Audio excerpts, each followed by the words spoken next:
Hello ladies and gentlemen, my name is Dietrich and welcome to my top 10 lists of Law & Order episodes from Season 2. Law & Order's second year saw more episodes ripped from the headlines and the first big shakeup in the primary cast. At the time, this was a big deal for the cast, the crew, and the producers, but eventually they would get used to it as it became an almost yearly thing. If you watched my top 10 list for Season 1 of Law & Order, first of all, thank you very much, and second of all, I hope this video is a little bit more refined than my first one since I learned a lot making that one. If you did not watch my first video, what I'm trying to do by making top 10 lists of Law & Order episodes from every season is to not only chronicle one of the most popular primetime dramas of all time, but also to use these episodes as a time capsule of life in the United States. I plan to eventually cover every season of Law & Order, as well as spin-offs like SVU and Criminal Intent. If this sounds interesting to you, please subscribe to this YouTube channel and drop me a preemptive like to encourage me to keep going on this journey. Season 2 of Law & Order originally aired on NBC from September 17th, 1991 to May 12th, 1992. The principal cast was made up of Chris Noth as Detective Mike Logan, Paul Sorvino as Sergeant Phil Cerreta, Dan Florek as Captain Donald Cragen, Richard Brooks as ADA Paul Robinette, Michael Moriarty as Executive ADA Ben Stone, and Stephen Hill as DA Adam Schiff. Paul Sorvino's Phil Cerreta was the new guy for the second season, replacing George Zunda's Max Greevey. According to Zunda himself from the DVD extras, he left the show to be closer to his wife and children who were living in Los Angeles at that time. The scuttlebutt behind the scenes was that Zunda left because he thought he was going to be the main star of the show, not a member of an ensemble cast. Whatever the reasons were, I don't think he left on good terms because he never actually appears in Season 2. His character just straight gets killed off in the first scene of the first episode. Adios, Max. Sorvino's Cerreta is somehow both more chill and charming and more intense and frightening than Zunda's Greevey, but that might just be a testament to Paul Sorvino's range as an actor. In my opinion, this is a huge upgrade to the cast. The network suits were already complaining about the fact that the show had an all-male cast by Season 2, so several recurring female characters were introduced. Most notable in the near term would be Carolyn McCormick as police psychologist Dr. Elizabeth Olivet, but we also see the first appearances of Leslie Hendricks as medical examiner Dr. Elizabeth Rogers, Tova Feldsha as attorney Danielle Melnick, and my personal favorite, Christine Farrell as forensic technician Arlene Schreier. A good-looking redhead who knows a lot about guns? Sign me up. Season 2 of Law & Order was released on DVD on May 4th of 2004, and it is currently available to stream on Hulu, and it will run in syndication until a giant meteorite falls from the sky and puts us all out of our misery. Guest stars for Season 2 of Law & Order include William H. Macy, again, Lewis Black, Eli Wallach, Jerry Stiller and Estelle Harris, so we get both of George's parents from Seinfeld, Billy Batts from Goodfellas, the guy who ran the Bamboo Lounge in Goodfellas, the guy who got to hear the most annoying sound in the world in Dumb and Dumber, Guys! Dr. Ellis Gray from Grey's Anatomy, Nurse Carla Espinoza from Scrubs, Tommy Lee Jones' first partner in Men in Black, Detective Marty Nilsson from Basic Instinct, the jerk-off Dean from Son of a Woman, Dennis Leary's sidekick from The Ref, Drinking? and Detective Lenny Briscoe. Actually, it's the actor Jerry Orbach in his first ever appearance on Law & Order, playing a one-off defense attorney character after losing out on the senior detective role to Paul Sorvino. Obviously, they kept his contact info on file, just in case. As a general vibe check, the economy was apparently in the crapper in between 1991 and 1992. We used to take babies before the federal cutbacks. Now the economy's down the John. Even the yuppies can't afford the luxury. Hasn't anybody ever paid you to look at an apartment before? Sure, but not in this market. And we get the first ever usage of a cell phone in the Law & Order universe, and it belongs to Ben Stone. It's still not cool to be gay. There's a whole episode about a gay dude paying blackmail money to keep his secret that didn't make the list, and AIDS is still a top-of-mind issue as well. I was the one that was supposed to die. I tested positive last month. Also, people are still barely coming to grips with computers. Be a flip through a couple of pages, takes 2 seconds. Now you gotta boot the damn machine. Whatever the hell that is.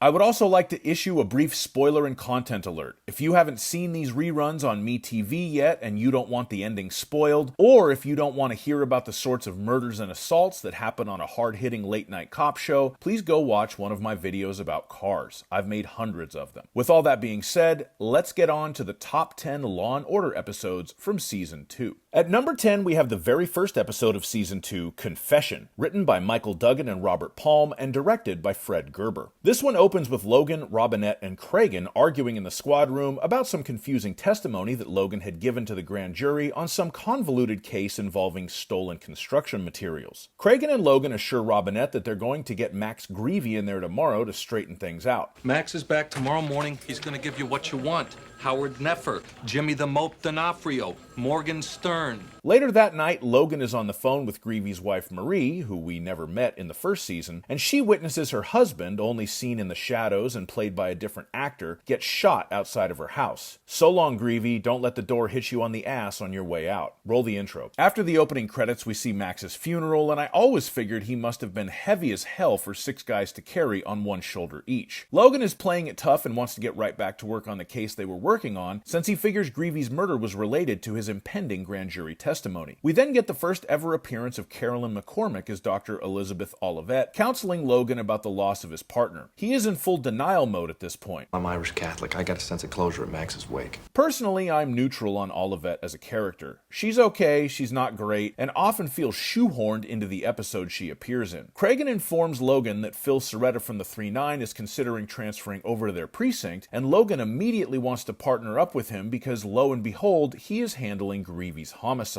Wouldn't you know who won the pony? Stone and Robinette figure out that one of the grand jurors was retired from the union that the alleged criminals they were investigating were members of. This person is named Daniel Magadan Sr., indicating there may be a Daniel Magadan Jr. In the Law & Order business, we call this foreshadowing. Magadan Sr. swears he didn't tell anyone about the sealed grand jury testimony. We are then introduced to Logan's new partner, Phil Cerreta. Cerreta is generally calmer and smoother than either Logan or Greevy, and he is a family man with 5 kids and a great love of food. First we get some fettuccine, then we knock on doors. The next day, they go out to talk to people who are being indicted during this secret grand jury, and it's clear Logan is loaded for bear. We don't need a search warrant. We'll go back and get you an arrest warrant. Stone then figures out the grand jury leak came from a guy named Magadan, not Senior, Junior. The old man admits he was the leak, but claims not to know where his son is. Logan shows up at the guy's house alone later that night and talks him into telling him where he can find Magadan Jr. Logan confronts the guy with the handle of his .38 sticking out of his jeans, and then chases Magadan Jr. down and extracts a confession at gunpoint, which apparently is haram as far as the U.S. Constitution is concerned. Magadan Jr. gives Cerreta a formal confession at the station house, but he also told Cerreta that Logan threatened to kill him. Logan denies any wrongdoing, but Cerreta knows there's an issue. They move forward regardless and get a warrant based on the information Magadan Jr. provided during his confession, and recover the weapon that made it so we don't have to see Max Greevy on our television screens anymore. At the arraignment, Magadan Jr.'s legal aid lawyer lets Paul Robinette know that he's going to have a problem with the coerced confession at trial. Robinette meets with Magadan the murderer in jail since he was denied bail. Magadan maintains he was threatened by Logan and shows Robinette his arm with a bunch of scars on it that he got from another cop that was questioning him about another crime. He didn't confess to that one. He only confessed to Logan because he thought he was going to die. Cut to Cragen's office where the whole crew is in there trying to figure out what happened, and Mike Logan claims he pressured the suspect. Stone is angry because if the first confession is coerced, none of the subsequent confessions are usable after that, and it may mean that Magadan Jr. will walk. Logan goes back for another session with Olivet, and he is incredibly angry about the whole situation. At least he's working through the 7 stages of grief. Mike ends up in Stone's office with his union rep and Cragen, and he signs a statement saying that he may be guilty of menacing against the advice of his union rep. The DAs figure out there were search warrants already pending before Mike threatened Magadan that would have led to the discovery of the murder weapon without Magadan's coerced confession. This allows entering the murder weapon into evidence at trial because they would have inevitably discovered it. Stone wrangles the judge into getting the gun into evidence for the trial, and Magadan Jr. gets convicted of murder in the first degree. We end with Logan back in Olivet's office working towards acceptance, the last stage of grief. Max is dead. I accept it. But I'll never accept it, you know? I like this episode because it introduces one of my favorite ever characters in the Law & Order universe, Phil Cerreta, and Chris Noth does an outstanding job as an actor here as a pissed-off Mike Logan. I do think Logan probably should have faced more consequences for his actions, but hey, it's a TV show and the plot needs to go on. That one of your 7 stages? At number 9, we have episode 11, His Hour Upon the Stage, written by Robert Nathan and Giles Blunt, and directed by Steve Cohen. This one starts when 2 garbage men find a corpse in a dumpster. Cerreta and Logan are dispatched, and they enter the scene debating gun control. Ban submachine guns, I'll be happy with my 38. Tell it to your congressman, will you? This was before every cop in the world had a Glock with 17 in the clip and 1 in the hole. Back then, they had Smith & Wessons with 6 rounds, speed loaders, and either 38 Special or 357 Magnum ammo. The stiff turns out to be a rotund gentleman in a tuxedo who was the victim of a gunshot wound, as well as genuinely stiff, as in frozen solid, probably for the last 5 years. They aren't quite sure where to start their investigation, so Cerreta decides they should start with something he is very familiar with, restaurants. 10-block radius of that dumpster. Let's do all the restaurants. First we get some fettuccine, then we knock on doors. They find an Italian place with a reputation for patrons who were involved with organized crime, which also has a malfunctioning walk-in freezer with a button from a tuxedo in it. This is the manager of the restaurant, and if you know your early 90s mob movies, you know that he often has issues with restaurants that he runs. This is a classy place. I mean, look at the layout. When you've been in there a million times, you know what it looks like. However, he has a very simple explanation for what happened. None of his friends killed the guy, the corpse just magically showed up there. What's wrong with you guys? I called around. Anybody hit last week what's in my fridge? Wait a minute.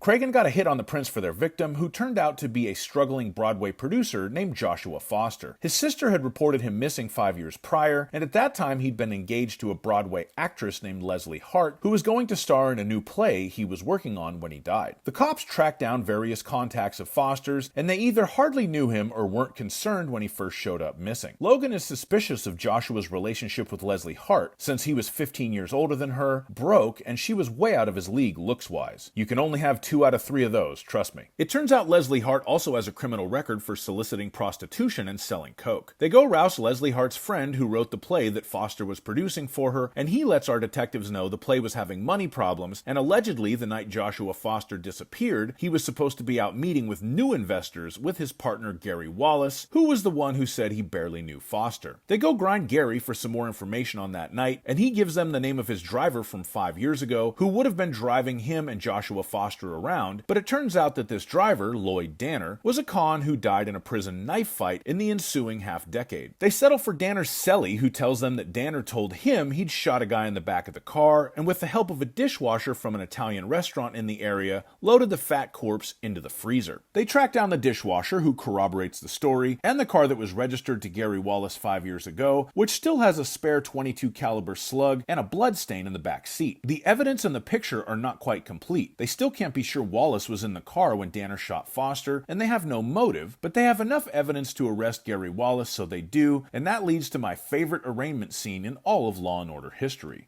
You couldn't please this court if you danced an Irish jig on your fingertips. Can we get a plea? They get Leslie Hart in and lean on her to try to figure out what the motive for killing Joshua Foster could have been, but despite her past criminal record, she claims to have nothing to add. They look deeper into the alleged triggerman, the driver Lloyd Danner, who somehow had both a long criminal record and a chauffeur's license. The way he got his license was thanks to a hearing where he had 3 character witnesses: Gary Wallace, Leslie Hart, and another friend of Leslie's, the playwright from earlier named Highland. Highland finally spills the beans. Joshua Foster suspected Leslie Hart of cheating on him, and Foster was going to pull the funding out from under the play before it opened on Broadway. Then Josh disappears and there's plenty of money. Turns out the reason for this is that Gary Wallace turned to dealing drugs to get the money, a habit which he has not yet kicked because he's in trouble with the feds for racketeering, drugs, and extortion. Schiff puts a call into the feds to try to get them to cut a deal with the big drug dealer so he will testify against Wallace, but the only plea bargain the feds will take involves the guy doing 9 years jail time. Stone meets with his witness, Ketchum, the big drug dealer, and does a Playhouse 90 on him, telling him the feds are willing to give him a deal where he only has to do 18 years in prison. Ketchum says there is no way he will take that deal and he will only do 9 years and not a day more. 9 years? It's hard to imagine a U.S. attorney will settle for that. Obviously, Stone gets his plea. The trial against Leslie Hart and Gary Wallace commences, but all of Stone's witnesses are either drug dealers or spurned lovers or accomplices to the murders or ex-cons. Was there an assault conviction for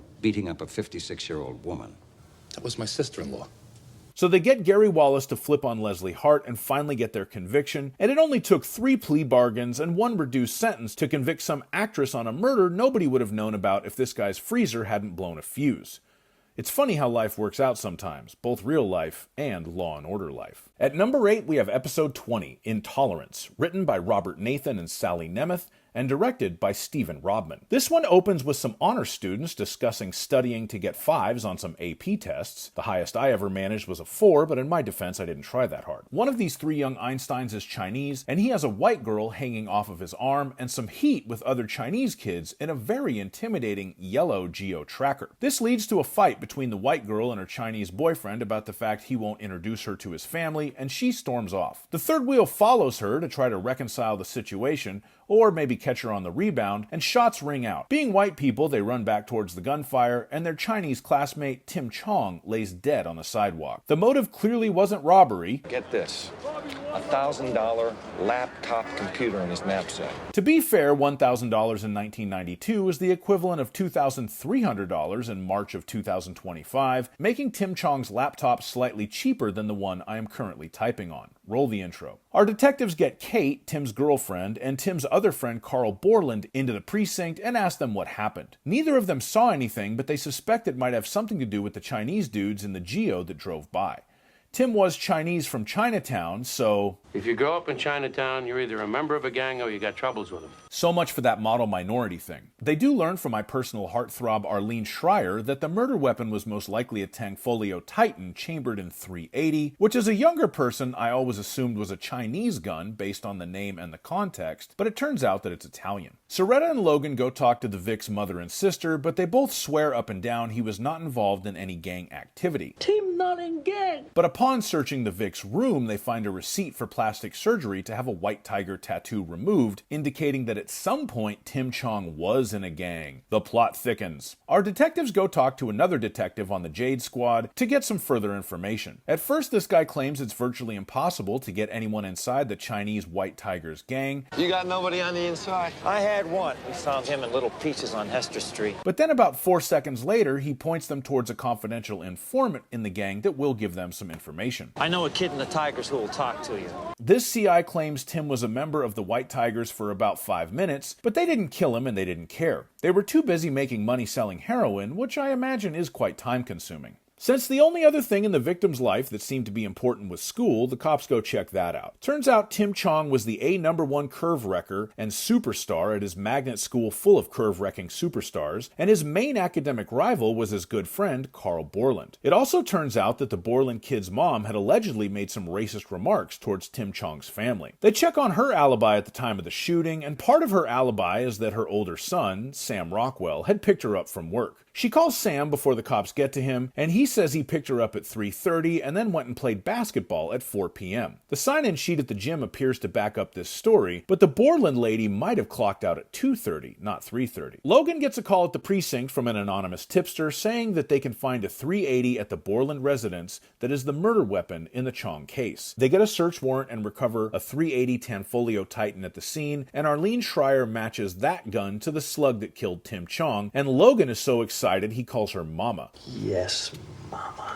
Which is also what I would have called her. The only set of fingerprints on the gun belonged to the father, Ronald Borland, so they arrest him and charge him with murder, even though they aren't 100% sure he did it. It turns out Sam Rockwell's friends at the gym had fixed the timesheet for him, so his alibi doesn't hold up. But sweating Ron Borland is the best option they have, since his prints are the only one on the murder weapon, so they go with it. Ron Borland sweats very quickly and is ready to plead a manslaughter in the 2nd degree almost immediately. The DAs are confused about that, because they're pretty sure he didn't do it, and he seems seems to be protecting his wife and Sam Rockwell. Stone is so sure that the wife and older brother are the ones responsible that he convinces Schiff to let him drop charges on Ronald Borland and indict Sam Rockwell and his mom. Their attorney tries to ram a stupid plea down Ben Stone's throat while there's a motion pending about suppressing the murder weapon based on a faulty warrant. Stone turns down their plea offer, and the Borland's attorney argues that the gun should not be admitted at trial because the anonymous tip was not specific enough to justify a search warrant. Stone soldiers on bravely at trial and calls witnesses to break the Borland's alibi, and Arlene Schreier to establish that the murder weapon was the same type owned by the Bormans.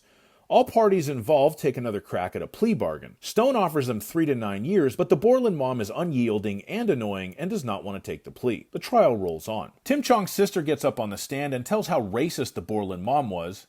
She said, "You chinks aren't real Americans." And on cross-examination, Borland's attorney makes Chong's sister reveal that her brother was once a member of the White Tigers gang, and he makes her read a newspaper article about a turf war that the White Tigers are involved in. Cut to Stone's office, and Robinette is letting him know that he's kind of getting his clock cleaned out there, but they get a surprise visit from Kate, Tim Chong's girlfriend. She claims that right after the shooting happened, she saw the Borland mom and Sam Rockwell in the truck from their fish business, speeding away from the scene of Chong's shooting. She said she knew it was them because the truck had a personalized license plate that said Fish Hook on it. Stone asks why she is coming forward now, and she said it's because she was torn, and she really likes the Borlands, but this is the right thing to do. Cerreta and Logan are skeptical, and Cerreta points out that day's newspaper said Stone was going to need a miracle to win the case. Stone puts Kate on the stand, and she delivers, and he gets his conviction. After the guilty verdict, these two narcs show back up and explain to Stone that Kate's story doesn't hold up. The front license plate on the Borland's van had been stolen months ago and never replaced, and the angle Kate claims she saw the van from doesn't make sense, and blah blah blah. So Goody Two-Shoes Stone has the verdict set aside, and the episode ends with Stone, Robinette, and Schiff plotting how they're going to retry the case and get those damn Borlands. This one is a bit frustrating because the Borland mom especially is an unlikable character, and you really want to see her get her comeuppance, but in the end, you never do. At number 7, we have episode 16, Vengeance, written by Peter S. Greenberg, Renee Balcer, and Michael S. Chernuchin, and directed by Daniel Sackheim. We start off in a hallway where an apartment superintendent is working with an elevator repair guy to try to figure out why this elevator is running slow. They quickly discover the reason for the suboptimal operation: a nude corpse on the top of the elevator with duct tape over her mouth and ligature strangulation marks indicating a probable cause of death. The victim is Judy Bream, a resident of that apartment building, and Cerreta mentions to Logan a similar case from 6 months ago, indicating this may be a serial offender at work. Roll the intro. We learn that Judy Bream was a grad student, a model tenant, and not an obvious target for foul play. Her date book indicates she was supposed to be in Connecticut visiting her parents the week of her murder, but other than that, everything is kosher. Back in Cragen's office, we learn that a third murder fitting this MO is cropped up from 3 months ago, and the doer would have needed a special key to dump the body in the elevator shaft. After letting out one of the oddest cries I've ever heard, Mrs. Bream says that Judy was supposed to spend the whole week in Connecticut with them, but she got a call while she was up there from some electrician at her apartment building who needed her to come back so they could do some work at her place. This call had to come from someone who had Judy's personal information because the call was forwarded from her apartment, which had an unlisted phone number. Since they now have 3 victims that seem to have been killed by the same person, Cerreta and Logan go through the victims' lives looking for a connection, and the closest they come is that 2 out of the 3 see the same OBGYN, a doctor named Philip Banks, who has a terrible reputation. I wouldn't send my schnauzer to see Philip Banks. They visit Banks, who may be a crap doctor but does have a solid alibi, and they visit the other OBGYN listed in the third Vic's datebook. And this guy tells our detectives that Philip Banks is a horrible doctor, and he's heard it through the grapevine that Banks is in trouble for insurance fraud. That grapevine is his bookkeeper, who also does Philip Banks' books. We finally have our connection. All 3 victims went to OBGYNs who use the same bookkeeper, and therefore that person would have access to their files with their names and personal information. This bookkeeper is named Albert Cheney, and he is an ex-con who did 5 years for manslaughter on a plea bargain for strangling a young woman. They go rouse Cheney, who is played by the dean from Son of a Woman who got paint dropped on him and his Jaguar XJS. Yes! Take that, Bitterman! and bring him in for some questioning. He claims he was innocent of the crime he took a plea bargain for, he was just in the wrong place at the wrong time. Cheney's story is that he had dinner and went to a movie with his wife at the time of Judy Bream's murder. They get a search warrant for Cheney's place and find a Polaroid camera that takes the same type of film that would have come from a wrapper they found at the most recent crime scene, an old ID card from Manhattan Power and Electric from when Cheney was a master electrician before he did his 5-year bit, and a roll of duct tape that is consistent with the tape found on Judy Bream's mouth. All of this evidence is circumstantial, and Robinette tells the cops they can arrest Cheney if they want, but he has no guarantee of making a case. Cragen decides this is unacceptable and straps on his boots to assist in the questioning. Get Cheney into interrogation. Cragen leads the charge as our detective heroes commence a lengthy interrogation where Cheney declines an attorney several times, and amongst the many topics they cover is trying to figure out which one of his keys is his special elevator access key he had from when he was an electrician. Through this line of questioning, we learn that Cheney rents a storage unit, they get a warrant, and find a large number of disturbing Polaroid pictures of Cheney's victims. Some people collect baseball cards. Cheney gets arrested and arraigned and indicted, and then his lawyer argues that the 12-hour interrogation of Cheney makes the warrant invalid, and the stupid judge agrees, so the pictures and all the other evidence they found in Cheney's storage unit are out. Then the victim's parents come back down from Connecticut with a DA from the Nutmeg State in tow. They tell Stone they want Cheney to be tried in Connecticut. Judy Bream was in Connecticut when she took the phone call from Cheney luring her back to New York City to be killed, so they can try Cheney for kidnapping and felony murder in the Bream's home state, where the death penalty was legal in 1992. Stone tells them no thanks, although both Robinette and Schiff think they should let the folks from the Constitution state have Cheney. Stone tells Robinette to go break Cheney's alibi of having dinner and seeing a movie with his wife, and the Connecticut people file a legal motion to have Cheney extradited to the land of steady habits. Stone goes in front of the Court of Appeals to argue that Cheney should be tried in New York since that's where the crime was committed. The DA from Connecticut says New York was unable to prevent Albert's criminal recidivism, and perhaps he could be better dealt with in the provision state. Stone wins his motion, and the trial will proceed in New York. Despite the fact that he made some progress breaking Cheney's alibi, his wife clocked in later for her night shift at work than she should have, Robinette is not sure they can win the case. As the trial commences, the case is pretty weak since they can't use the pictures they found in Cheney's storage unit in evidence, and Cheney's lawyer mounts a very effective defense. During one of their late-night dinner brainstorm sessions in Schiff's office, Robinette gets the idea to charge Cheney's wife as an accomplice, since she presumably washed Cheney's clothes after he killed Judy Bream. The patriarchy wins again. Stone interrogates Cheney's wife, and she doesn't seem willing to testify against her husband until the executive ADA shows her the collection of Polaroids Cheney had taken of his victims. She breaks, drops the dime on him to the jury,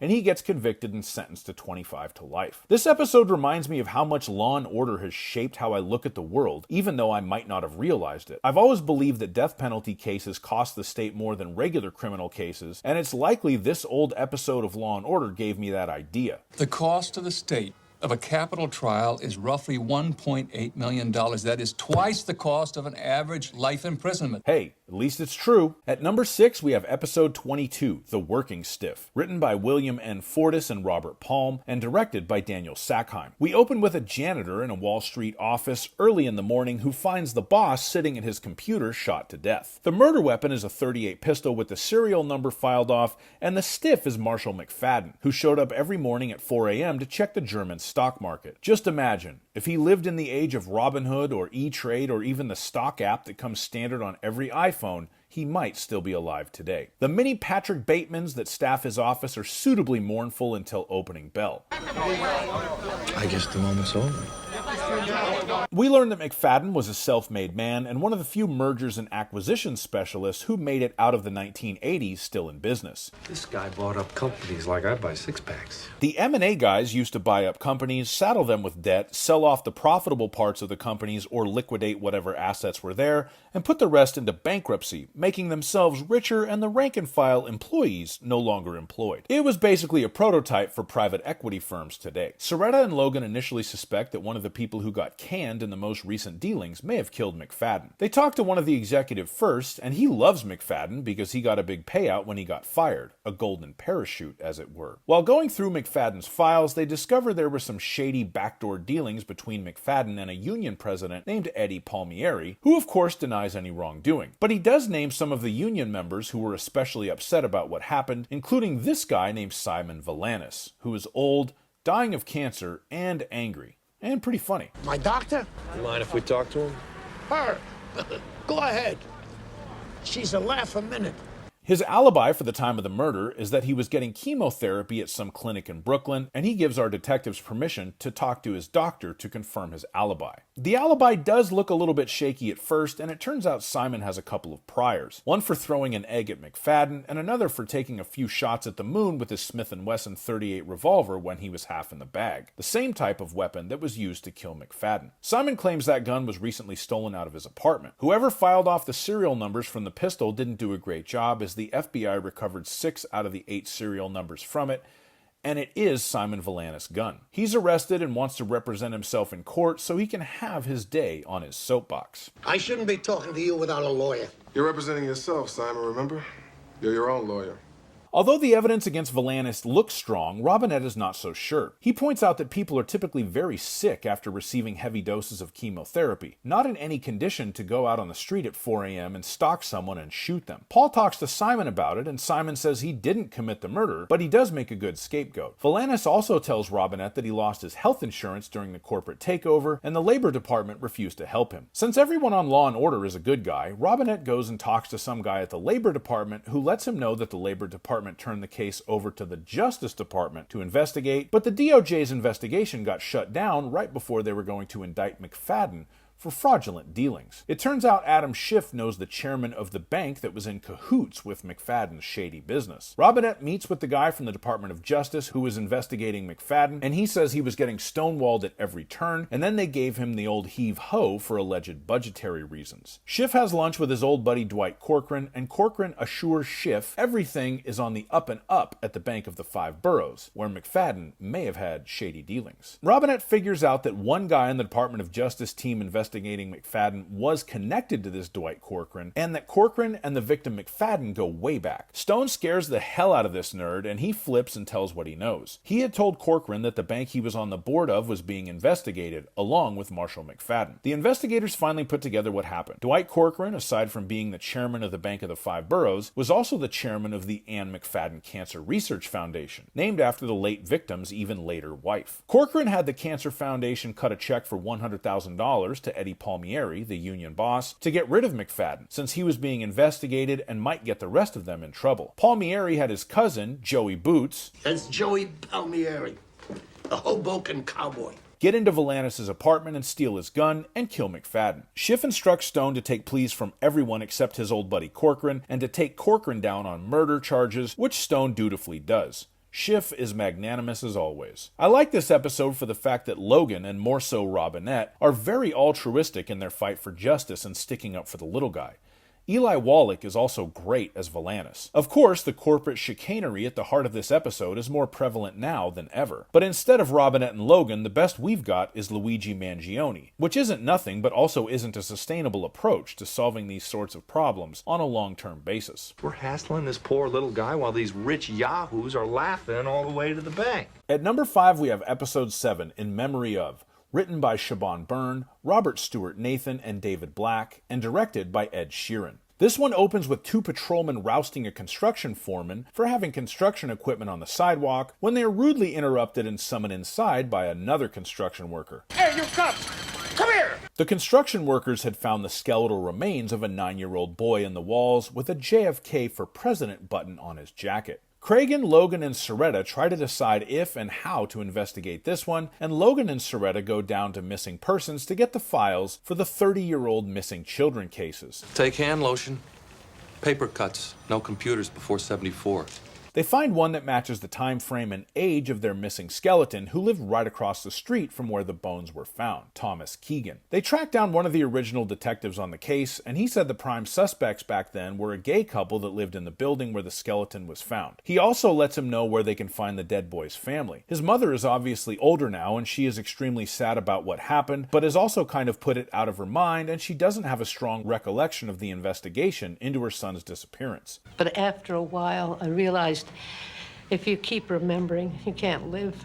After a nice gratuitous butt shot going by, Cerreta and Logan work the payphones, and they track down another family who lived in the buildings with the bones. This couple, who appear to still be very happy with each other after over 30 years, God love them, are able to give our detectives the name of the gay couple the police suspected of the murder, as well as the name of another family that lived in the building, Messimer. By searching through old phone directories, they managed to track down the Messimer's daughter, Julie, who was the same age as Tommy Keegan and was friends with him back then, and she becomes quite emotional when asked about him by Cerreta and Logan, fainting in the kitchen when she goes for a glass of water. When she comes to, her memory seems to be very shaky about the whole situation, but she does let them know where they can find her parents. The Messimer parents tell our detectives that 6 months after the Keegan boy went missing, one of the gay dudes who lived in the building was accused of molesting a young boy at a church group he volunteered for. The priest from that youth group says he thinks the suspect in question, Conover, was innocent of the accusation, but they had to let him go from the youth group because of general homophobia and being guilty by suspicion back in the early 1960s. They track Conover down at the old folks' home, and he is none too welcoming. You know what else isn't funny?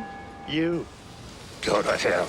They talk to Julie again and try to get her out of the flower shop she works at to go down to the precinct and go over everything again, but she doesn't really want to. Then they try to get Olivette to go convince Julie to talk, but Julie shows up at the station house and moves the plot along for them. Cut to Olivette debriefing our detectives on their meeting, and she tells them that Julie knows something about what happened, is very upset about it deep down, and has a recurring memory of the colors red and blue. They check in with Messimer's parents, but they can't shed any light on the red or the blue or anything else. They get Julie to go back to the old neighborhood with Olivette, and Julie walks through the day that young Mr. Keegan disappeared. She goes through the details of the afternoon and that evening and remembers what the red and the blue was. It was her father's blue sweater with him washing the red blood out of it. She implicates her father, Thad Messimer, in the murder of Tommy Keegan. Robinette investigates Thad's past to see if there was anything to suggest he had a habit of preying upon young boys. He talks to one of Thad's old bosses in his office that is trimmed in the hippest early 90s dark green decor and has a sweet computer in it. He lets Robinette know Thad was a heavy drinker back in the day, but points him towards one of Thad's old buddies. This gentleman tells Robinette that Thad did make a pass at a young man in a train station one time,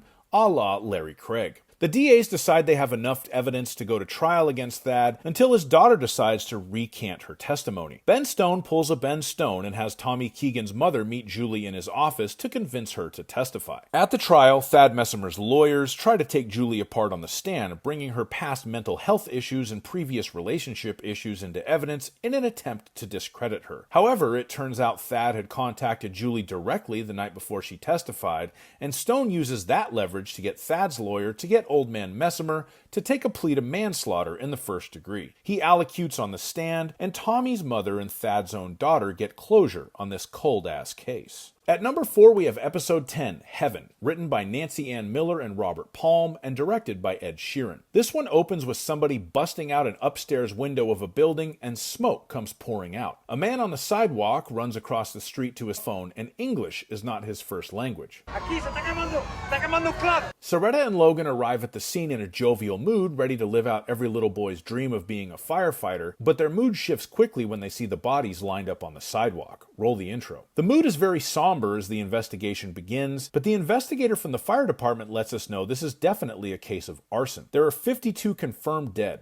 The body count is so high because the place that got torched was a nightclub called El Cielo, which means heaven in Spanish. This club catered primarily to Central American immigrants from places like El Salvador and Honduras. Cerreta and Logan go to one of the hospitals where the survivors were sent, and they learn from the badly burned manager of the club they had to throw out a drunk troublemaker not long before the fire started. They leave the hospital to go find other witnesses, but before they do, Logan asks the head nurse to give them a heads up if anyone comes in acting suspicious. Our detectives track down the drunk who got the old heave-ho from El Cielo before the fire started, but he was so drunk that his landlord says he lost his keys and had to be let back into his apartment and did not leave afterwards. Do you know if Mr. Ruiz went out again last night? No way, that borrachon was dead to the world. We also learn the way the arson was committed. The windshield wiper fluid reservoir from a car had been strapped to someone's thigh, filled with gasoline with a tube running down out the pants leg to drop the accelerant. Covert, but very risky. This indicates a professional arsonist, which indicates arson for profit. They talk to the manager of El Cielo at a makeshift memorial for the victims, and aside from neglecting some fire codes, he doesn't seem to be good for the arson for profit motive. He tells the detectives he lost his only daughter and 3 cousins in the fire. He lets them know the building was owned by a Cuban named Marcos. Turns out Mr. Marcos has done time for safety code violations at the various buildings that he owns, and initially that makes him sound like a good suspect, until they find out that he died of smoke inhalation because he was at the club the night of the fire. Just when it seems like they have no leads whatsoever. What is less than square one? Minus Zippo, negative bupkis?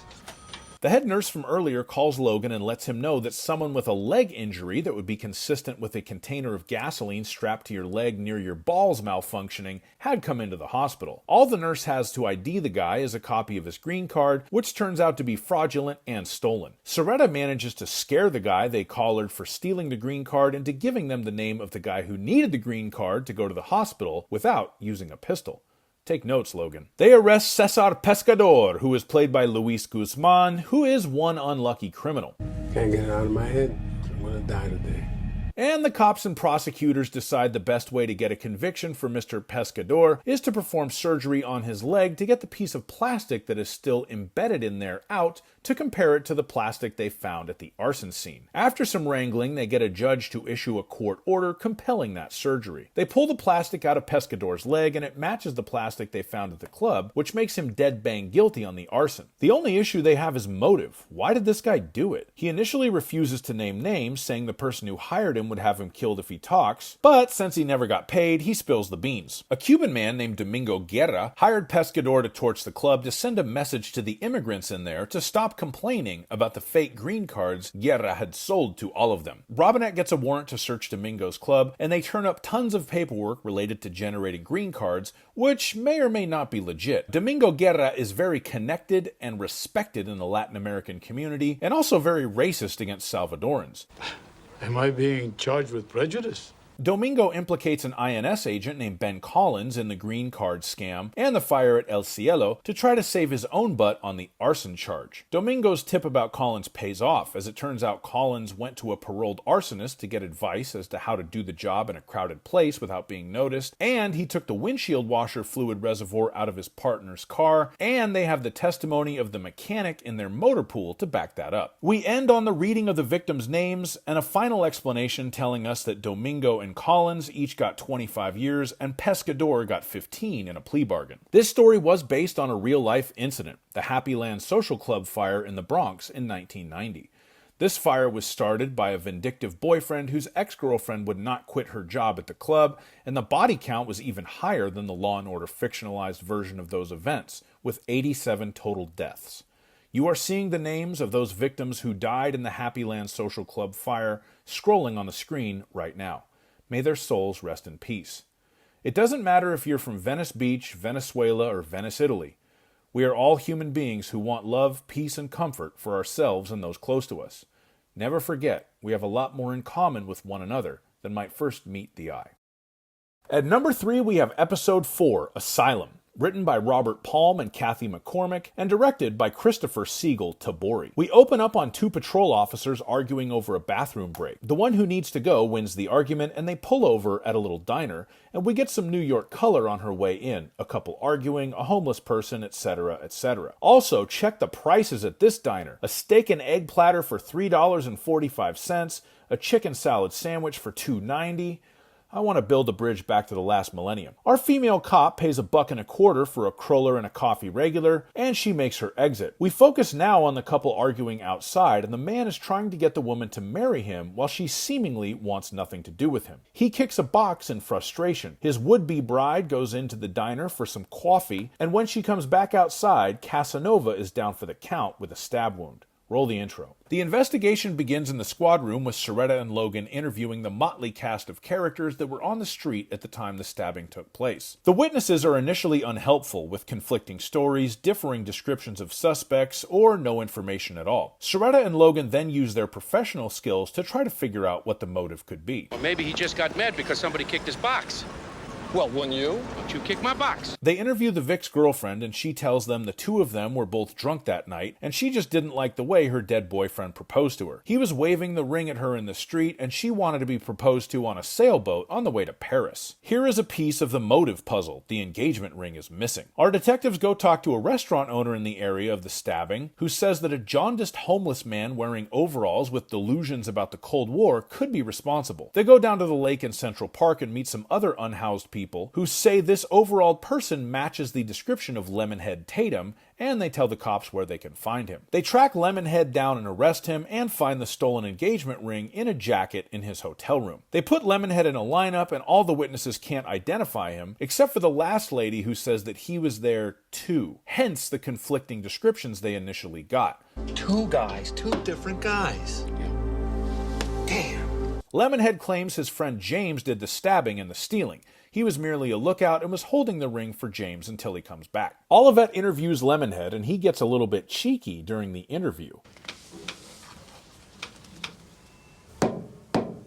Olivet decides Lemonhead is crazy but not a murderer, and tells the cops he said that his friend James lives in the park under a big tree. They get Lemonhead to lead them to James's place of abode, and they find a big knife there that turns out to be their murder weapon. Later that night they arrest James while he is returning to his camp, and he turns out to be the second bad guy in Law and Order world with the last name Palevsky. They have this Palevsky dead to rights, and they are willing to plead Lemonhead down because he's crazy, but they have issues with the search warrants, as in they never had any for the searches that they did. Come on, Paul. We took him where we found him. This means the ring that they found in Lemonhead's hotel room and the knife they found at Palevsky's camp in the park might not be legally admissible to use at trial. The judge excludes the ring found in Lemonhead's hotel room, but allows the knife into evidence at the trial. They end up getting a conviction on Palevsky after Lemonhead testifies against him, but the conviction is appealed based on the search of Palevsky's campsite. Some fictional version of the ACLU takes up Palevsky's case, and Stone goes before the New York Supreme Court to argue his case. Stone loses, and he has to retry Palevsky without the knife as evidence. They get the ring back into evidence in the second trial, and Palevsky takes a plea to manslaughter. To avoid a second trial, he will surely lose. This episode is still prescient 34 years later, maybe more so than ever. The homeless population in the United States is much higher now than it was in 1991, and the mental health issues Lemonhead suffered from are more visible than ever. These are problems that may have solutions, but I doubt that I will see them in my lifetime. At number 2, we have episode 15, Trust, written by Michael Duggan and Renee Balcer, and directed by Daniel Sackheim. This one opens with 2 patrol cops searching some apparently remote abandoned warehouse in Manhattan. What the hell was this guy doing down here in the first place?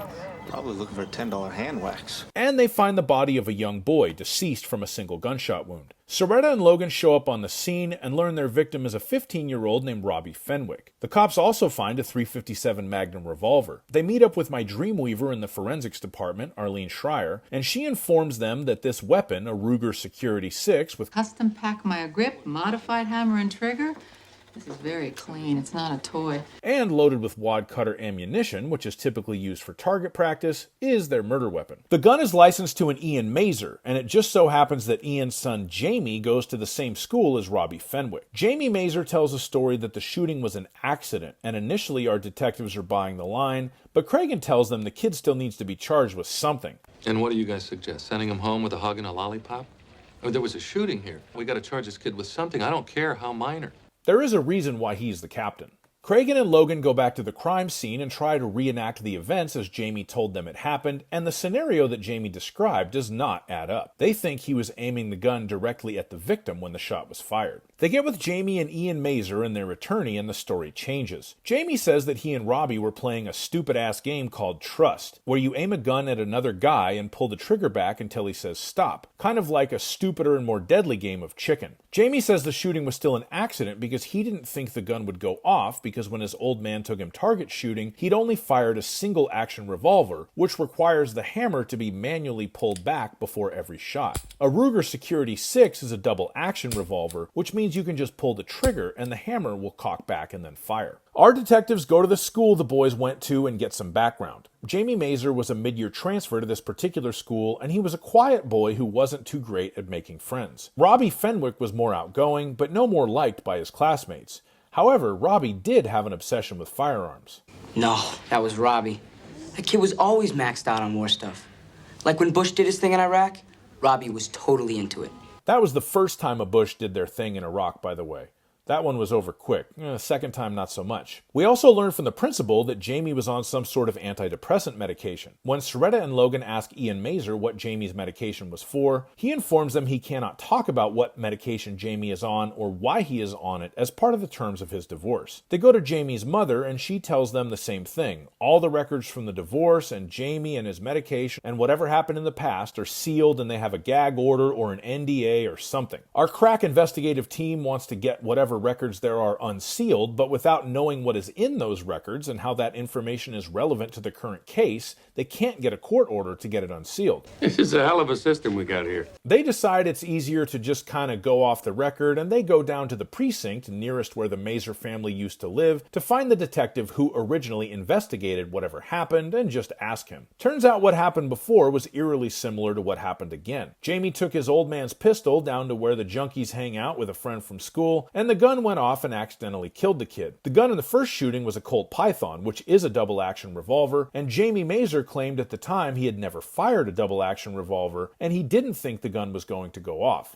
The exact same excuse he's trying to use for this shooting. Worked the first time, why not stick with it, right?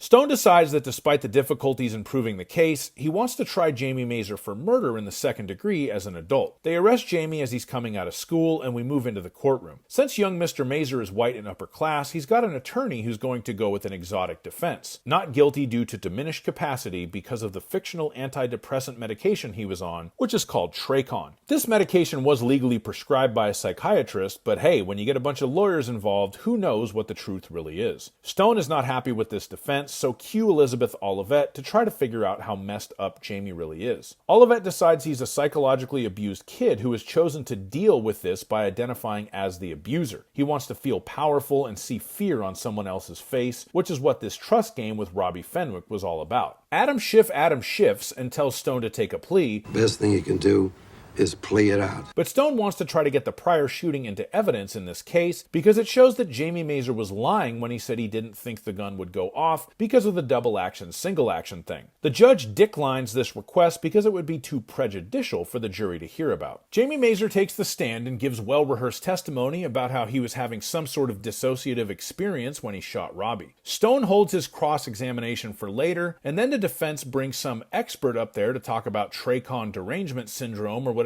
nonsense reason they have for the fact this privileged white kid shot another kid. Stone then brings Jamie Mazer back on the stand to grind him about the difference between a double action and a single action revolver, and he puts the Ruger Security 6 in the kid's hand and tricks him into dry firing it. And how did Robbie feel? Was he afraid? Oh, no. Stone's theatrics are for naught, though, as the jury acquits young Mazer on the murder charge. Stone doesn't take the loss well, and he tells Robinette to go back over the first time Jamie Mazer shot somebody to see if they can make a case on that one. The cops walk through the story at the scene of the first shooting, and it's basically the same scenario as the second shooting. Robinette finds the firing range where the Mazers did their shooting back then, and the guy at the shooting range said it was pretty funny watching that little kid try to keep a bead on the target with a Colt Python, which means that Jamie did have experience with a double-action revolver even before the first shooting. Stone and Robinette go to Jamie Mazer's mother and convince her to testify in the trial of the death of the first boy, Graham Campbell, gag order be damned. She ends up taking the stand and tells a harrowing story about how after Jamie had shot the Campbell kid, he pulled a gun on his own mother and said, "You don't believe I do it, do you?" Graham didn't believe it either. Jamie's jerk-ass dad takes the stand, but nobody believes his horse shit, and Stone finally gets his conviction. As a boy whose own father used to take him target shooting and teach him about guns, I always loved this episode for the firearm aspect of the story, which I still find fascinating to this day. I would also like to thank my old man for being a much better father than Ian Mazer was. I love you, Dad. Thanks for everything. Finally, at number 1, we have episode 13, Severance, written by Michael Duggan, Michael S. Chernuchin, and William Fortis, and directed by Jim Frawley. We open with 3 Type A business types coming onto the top floor of a parking garage talking about their businessy business presentation they're supposed to give, when this lady decides they're going to be late and she should call ahead. 4 quarters, please. Not supposed to give Look, I'm in a rush. She needed quarters for a payphone, and if you don't know what one of those is, ask your parents. She tells the other schlubs to pull the car around, but when she finishes her call, they aren't there yet, and a gray van tears ass out of the parking lot. She lurches forward, somewhat stunned that she almost just got run over, only to find her compatriot shot to death in between 2 cars. The shooting happens to be very neat, 2 shots each to the heart, no exit wounds, and since nobody heard the shots, it's likely a silencer was used. A marksman. A pro. The parking lot attendant said the van had Canadian plates and a sticker from a Canadian rental car company on it, and after the intro rolls, we learned that a van matching such a description was towed from right by the train station. Cerreta and Logan run down to the train station to check the train going back to Montreal, which is where they think whoever had the van might be headed. As they're going through the train, a relatively nondescript white man stands up and tries to abandon his bag before our detectives talk to him, and it turns out he did have some contraband in there. This man is named Frank Kemp, and to quote the Beastie Boys, he is as cool as a cucumber in a bowl of hot sauce. He says the rented van was his, but it was stolen while he was having breakfast, and he had reported that to the police and the rental company. He was coming to New York to sell a grandfather clock to an antiques dealer in the city, and the pistol and the knife they found with him? What do you want? It's New York.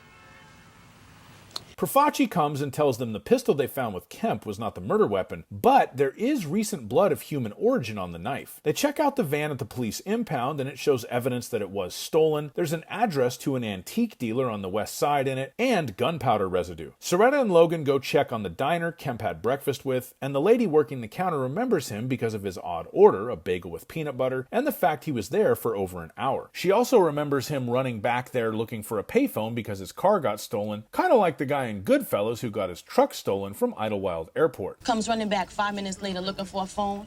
Someone stole his car. You just stole my truck. You believe that shit, huh? You fucking believe that? Our detectives seem sure that Kemp did the 2 guys in the parking lot, but respect him for being a consummate pro, and wonder who paid good money to have these 2 advertising agents killed. They go through their 2 victims' background and find nothing that indicates somebody would want them whacked. Logan jokes maybe one of them was in the wrong place at the wrong time, and Cerreta realizes maybe they were both somehow in the wrong place at the wrong time. They go back to the parking lot to see whose car is still there, and they find this sporty E30 BMW finished in Cinnabar red. The car ends up belonging to a Janet Torrance, who was visible in the background of the opening scene, and has now been missing for 48 hours. Turns out Ms. Torrance used to be a bookkeeper for a defense contractor named Charles Martin, who is currently in jail awaiting trial for selling faulty equipment to the Air Force to put in fighter jets. And a couple of those fighter jets crashed and killed their pilots, so it is a serious case. Janet was cooperating with the FBI on this investigation, and now the picture is becoming clearer as to why someone hired such a pro to do a hit. The detectives go check out Charles Martin, but he's been sitting in jail for the last 7 months, and the only visitors have been his defense attorney and his wife. They pull their hitter Kemp's phone records and figure out he has a blonde in New York he's been cavorting with, and also had a 30-minute phone call to Martin's lawyer, a Mr. Teasdale, in the days leading up to the murder. Teasdale plays dumb about Kemp and tells Cerreta and Logan to talk to his attorney if they want any more information from him. They roust Kemp's girlfriend next, and she is far less slick than Teasdale. They discover a voicemail from Teasdale on her answering machine. What's the matter? You don't like to pick up your messages? Here, let me help you out. It's Larry Teasdale. If you're listening, pick up. Again, ask your parents, kids. Teasdale told Kemp's girlfriend to provide him with an alibi for the time frame of the murders and offers him a cool $25,000 to do it. She wears a wire when she meets Teasdale to pick up the money, and they arrest Teasdale for arranging the hit. Martin, Kemp, and Teasdale all get arraigned and charged with the 3 murders, and Charles Martin is defended by Arthur Gold, some hotshot lawyer known for burying DAs in motions and also known for beating the pants off of Stone on some case a few years prior. One of the many motions that Arthur Gold files is to get the audio recording of Teasdale offering Kemp's girlfriend a bribe suppressed, since Teasdale told the cops to talk to his lawyer if they wanted to talk to him again, and the girlfriend was working as an agent of the police when the recording was made. As such, the judge tosses the tape out of evidence. Gold files another motion to have Stone disqualified as a prosecutor in this case because Stone and Teasdale co-chair a bar association meeting once per year. Stone is hungry to cross swords with Arthur Gold again, so he moves to sever the cases so that Paul Robinette can prosecute Teasdale, thus negating the appearance of conflict of interest, and Stone can continue his dick-measuring contest with Arthur Gold. Open those baby blues. You can't beat me. At first, this appears to be a tactical error, since Teasdale was the middleman in this conspiracy, and Schiff is big mad about the severance. No excuses, you screwed up! However, Schiff does have the big chair for a reason. He advises Stone to try to get the tape of Teasdale offered into evidence against Martine and Kemp, since they're now going to face a separate trial. Stone uses this idea as leverage to get a plea bargain out of Kemp, who is the most consummate professional hitman you will ever see on TV. I told him the parking lot would be a bust. He wanted me to do her with a knife, leave her in the parking lot like a mugging. Everybody knows this city's nuts to butts. If it hadn't been the suits, it would have been somebody else. You should have seen their faces. Kemp gives them the location of Janet Torrance's body, Teasdale takes a plea as well, and Arthur Gold folds his hand and his client pleads guilty too. We close on a little more dick measuring. You're not that smart. You never were. And all's well that ends well. Call me for lunch. I picked this episode as number 1 on my list for the charm and competence of the killer. If I ever get hired to kill someone, I hope to be able to do it as well as Frank Kemp. I'll just make sure to keep it cool when the cops come on the train to look for me. If he hadn't stood up and tried to walk away from his bag, he might have gotten away with it. So that's it. Those are my top 10 episodes for Season 2. I always think of this season fondly because I really love this cast. Paul Sorvino as Cerreta, Moriarty as Stone, Brooks as Robinette, and Logan and Cragen and Schiff are all about as solid as they get. However, in rewatching this season with a more critical eye this time for this review, it was patchier than I remember, and I think better things are yet to come. Please like and subscribe because Season 3 is up next, and we are going to get some Lenny Briscoe action, baby. Thank you very much for watching, and have a great day. Bye-bye.